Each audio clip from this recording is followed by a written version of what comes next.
Your Ranch It Up, Heard It Here weekly recap is up right after this.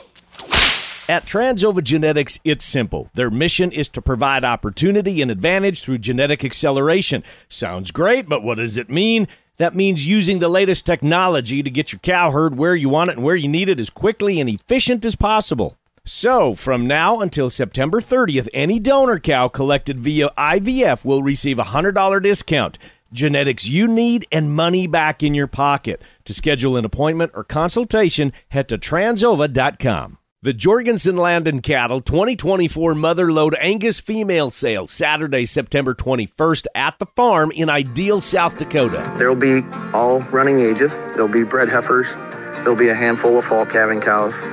We are selling our elite cows, and so it'll be a really, really excellent opportunity for someone to get a hold of some high-powered genetics. Attend in person or watch and bid live on DV Auction or Superior Livestock. Jorgensen Land and Cattle, Saturday, September 21st at the farm in Ideal, South Dakota. Big headlines coming out of Nebraska where they are fixing to launch a full-blown attack on cultivated meat in 2025. This, according to MeatingPlace.com. Listen to this, y'all.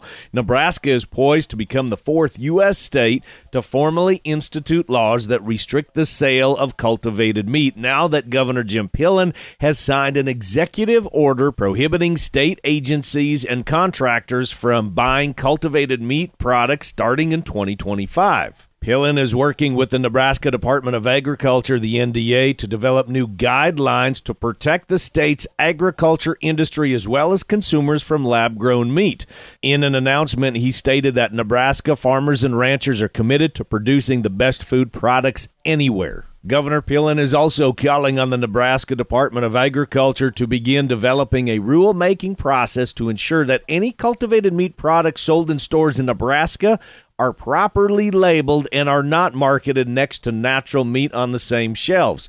Plans also call for the Nebraska state legislature to begin drafting a law to ban lab-grown meat in the Cornhusker state that could go into effect next year.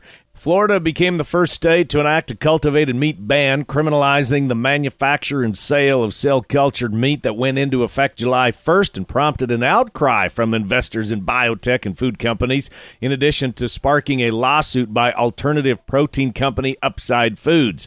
Similar legislation was introduced in Alabama and Ohio soon after the initial move on cultivated meat by Florida Governor Ron DeSantis back in May. Well, I'm just going to say the Cornhusker State has got it figured out, y'all. And that is your Ranch It Up, Heard It Here weekly recap.